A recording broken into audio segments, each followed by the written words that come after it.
Hey guys, it's Jeff from Press Your Luck, and today I am super excited to share a dish with you that I grew up on, that I've always looked forward to, especially this time of year where it's super popular on Passover. Now, matzah. Let's talk about matzah for a second. It's one of those things that people are like, well, what is it? Is it cardboard? Is it a cracker? Well, the answer is it's a mix of both. No, but seriously, it's basically just the Jews, when they walked through the desert and escaping Pharaoh, didn't have time to get yeast in their, dough. So when the sun baked it, it was turned into this flat nothingness called matzah. Now, matzah is what you make it. It can taste absolutely outrageous, or it can just be very plain if it's on its own. And some people like it that way. Some people like horseradish on it, some people like to make little sandwiches with it, whatever you want to do. But during Passover, Jewish people who observe the holiday don't typically eat yeast-type bread. That wouldn't be me, but whatever, what can you do? I'm being good today, I'm making a nice matzah dish. My favorite matzah dish ever is something called Matzoh Brei. Not short for Matzoh Brei, it's just called Matzoh Brei. And the dish is essentially a kugel, which is basically like a Jewish stuffing, if you will,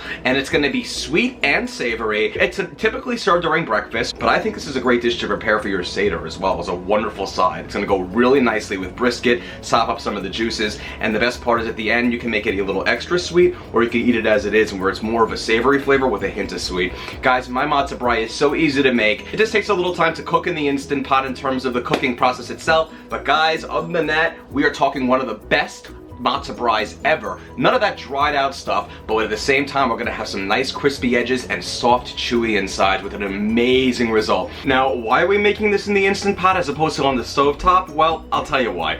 Matzoh Brei could really easily get dried out and become really crappy. That's just the truth. And I don't want that to happen here. We want a really nice, moist Matzoh Brei with nice, crispy edges. Well, that's how I like mine anyway. Of course, you don't have to do it in the Instant Pot, but I mean, why not? Why not try it? Everyone loves to do everything in their Instant Pot, right? So guys, right to the Instant Pot, let's begin with making some Matzoh Brei. So it's all gonna begin with some matzah. And what is matzah? Well, matzah is basically the most unflavorful cracker you'll ever have. It's unleavened bread, it has no yeast in it, so therefore it's not super flavorful. But that being said, you can make it amazing by putting some awesome spreads on it. I like some butter on there. Some people like to put some peanut butter. You can make sandwiches, some horseradish, whatever you want. But with a Matzoh Brei, what we do is we soak our matzah and then we mix it together with some egg and onions, and then we're gonna cook it in the Instant Pot and make it really fluffy, and then we're gonna finish it off in the oven and give it some nice crispy edges. And I'm gonna take 8 boards of matzah from the box. And there we have it, all nice and fanned out, 8 boards of matzah, and now let's crack them and put them into a bowl. And there we have it, guys. Pieces like this size are totally fine. Now what we want to do is we want to submerge all of our matzah in water and soak it up. And make sure all of our matzah is submerged in our water. About 8 cups should do it. And then just press our matzah down there and then leave it in there for about 2 to 3 minutes to soak up. It's gonna get really soggy. And while our matzah is soaking, let's prepare our onions by taking 1 sweet or Vidalia onion and 1 yellow onion, diced up like this. Now it's gonna seem like a lot of onions, but don't worry, they're gonna cook down. Okay, let's get back to our matzah now. That should be nice and soaked. And then after about 2 to 3 minutes of our matzah soaking, let's take a colander and put it in the sink, and then place our matzah through it. And now we want to squeeze our matzah of all the water, so just press on it with clean hands to get all the water out of there. And just press, just like this. Really drain all the water from the matzah. It's gonna be basically mush at this point, but just keep pressing until most of all that water is out. It's okay if it's still moist, it's gonna be moist, but just make sure we get most of the water out of there. Okay, and after we press the majority of the water out of the matzah, we're just gonna leave it there for a few while we now take care of our egg mixture. So I wanna take 6 large eggs, cracked into the bowl, along with 2 tablespoons of either heavy cream, half and half, or milk. I'm using heavy cream. And I'm gonna season it with 1 teaspoon of black pepper, 1 teaspoon of dried parsley flakes, 1 teaspoon of kosher salt, 1 teaspoon of sugar, and a half a tablespoon of seasoned salt. And now let's whisk everything together nice and good in the bowl. Okay, and when we're all nice and whisked, let's just set that aside. Now let's focus on cooking our onions. I'm gonna go to the Instant Pot and add in 2 tablespoons or a quarter of a stick of salted butter, and 2 tablespoons of extra virgin olive oil.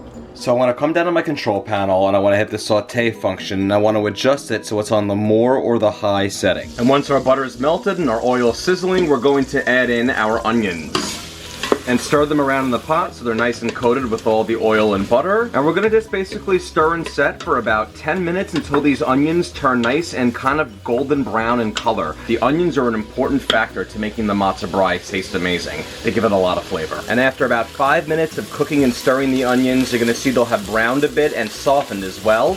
And we're halfway there, so let's wait until we get even more brown than we are here. And now that 10 minutes have passed, guys. You see how nice and brown these onions are? Not super crazy brown, but the perfect shade of it. Just like this is how we want it. And now what we want to do is remove our onions from the pot and set them aside. And then I want to come back down to my Instant Pot, hit the cancel button. So I'm taking the inner pot here, and I'm just taking my onions and transferring them to a bowl.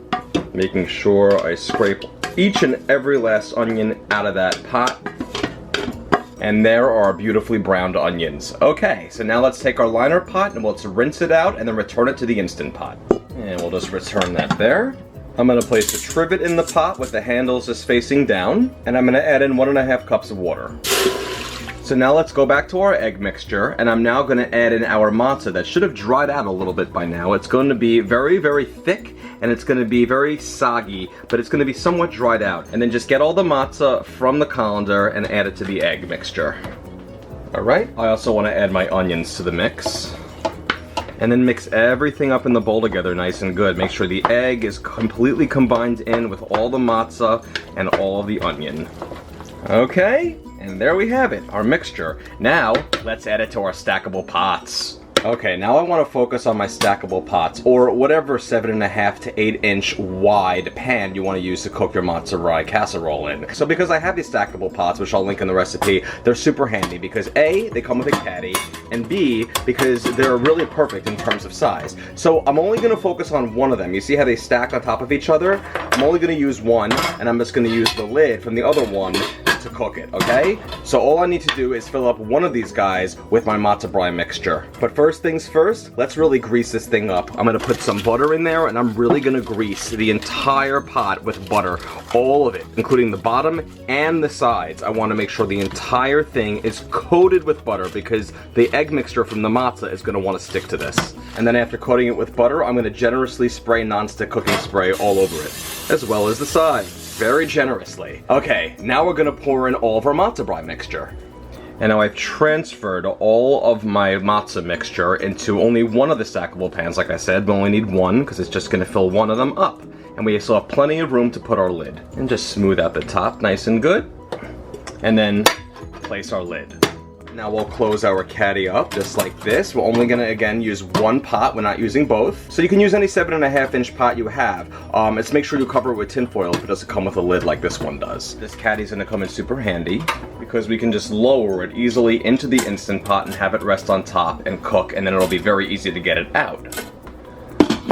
So let's secure our lid, make sure we're in sealing position, and then I want to hit the pressure cook or the manual button depending on your model, and I want to go, guys, on this for 60 minutes. So 60 minutes. On the Duo Plus it'll say 1 hour, like the right side is minutes, the left side is hours. On the Duo series it's going to say 60 right in the center. That's the difference between the two. Alright, now it's time for a quick release. And our pin drop, so let's take the lid off the pot. And thanks to this caddy's super handy dandy handle, it's super easy to lift this directly out of the Instant Pot. And then place it right on the counter. In the meantime, let's preheat our oven to 450 degrees. And now let's open our caddy up, remove the lid from the pot, and there's our matzoh brei, looking phenomenal. All right, so now let's flip this upside down onto our foil-lined baking tray that has all the nice nonstick spray over it. So here's my foil-lined baking sheet, and I'm gonna spray that with some nonstick spray. Okay, and just, might be very hot, so wear some gloves, like I just didn't. And then take a wooden spoon and just bang on the pot, or the pan, whatever we wanna call it. This will help loosen all the matzoh brei that might be stuck to the bottom or the sides of the pan. And then using some oven gloves or the sleeves of a sweatshirt, let's just wobble this out of there. And there is our matzoh brei casserole. Look at that. All right, guys, so it might break up a little bit when you take it out of the pot. That's okay if it is. It doesn't matter. It's all going to one place, and it doesn't have to look super gorgeous in terms of a perfectly round shape. Now, some of the matzoh brei might stick to the top of the pan that it cooked in, which is fine. Just take a spoon and just scoop it out, and that's fine. It doesn't have to be perfectly cylindrical when we put it on top of the baking tray. It's okay if it's broken up, because when we serve it with a serving spoon, it's going to break up anyway when it goes onto the plate. Because matzoh brei is not really known for its presentation, it's really more known for its flaky looking texture and its incredible taste. So now what we want to do is we want to pop this into our oven for about 10 minutes and let the edges get a little bit crispy. Go, and into the oven you go for about 10 minutes. And now that 10 minutes have passed, I'm gonna take my matzoh brei out of the oven, and oh boy, look at that beautiful matzoh brei. I'm just gonna set it right on top of my stove. And look at the matzoh brei, guys. Beautiful, and it smells incredible. All right, so let's just let it cool for a few, and then we're gonna transfer it to a plate. And if I wanna transfer this to a giant dish, I can, that's totally fine, but I'm just gonna serve it directly from the pan that it cooked on. It's easier that way. Now, matzoh brei is gonna be a little crumbly, as it should be. It's not gonna be like you're gonna cut it into a slice. It's gonna be more like it's just going to crumble, just like this, and that's exactly how we want it. Oh man, it smells amazing, and it looks absolutely perfect. All right, looking good. Now we can either eat it exactly as it is, which is gonna taste incredible, or we can sweeten the deal, and I'll show you how. And that's by drizzling on a little bit of maple syrup. Look at that. And then maybe sprinkling just a little bit of cinnamon on top. Don't overdo it on the cinnamon. Remember that cinnamon challenge thing? Nobody passed it, neither did their mouths. And there's our matzoh brei, guys, ready to try out. Okay, here we go. I love matzoh brei. It's perfect. It's just perfect. This is why I love matzoh brei. It has an amazing crisp on the outside, and it's wonderfully soft and moist on the inside. And the flavors going on in this matzoh brei just doesn't get any better. It's like having the best kugel, which is basically like a Jewish stuffing ever. It's gonna make for a wonderful breakfast or a wonderful side at your Passover Seder. Oh, and it literally just defines the laws of sweet and savory with everything going on here. If you want to choose to add some maple syrup, it's gonna make it even sweeter. But the seasonings that we put inside of our egg mixture, that seasoned salt with the kosher salt and the black pepper and some of the sugar in there, it just really just makes it something unique and special. It's so good, it's gonna make your hair stand up. Oh, I love matzoh brei. Oh, look at this matzoh brei. Look at it. Look at how beautiful. Now get in my mouth. I'm telling you, Jewish cooking sometimes, it just takes you places. I mean, serve this to the shul, serve it to anybody in the world. They're all gonna enjoy this dish. It's that simple, it's that light, it's that easy, and it's that delicious. Guys, if you enjoy these recipes, go to PressureLoveCooking.com, check out the page. I have so many recipes with more just coming and coming and coming. Over 120 now in just over a year. I don't even know how I did that, but I love doing them. I love making these recipes, and each and every one has a video just like this one to accompany it. Go to Facebook.com/PressureLoveCooking and like the page for all updates. Believe me, you're not gonna wanna miss out on the latest recipe. All easy and all amazing tips there as well. Humor, everything. And of course, at Pressure Luck to subscribe to me on YouTube, Twitter, Pinterest, Instagram, all that stuff. I got it. Guys, again, thanks for your support. Happy almost Pesach. And this guy says to make this matzoh brei. Oh.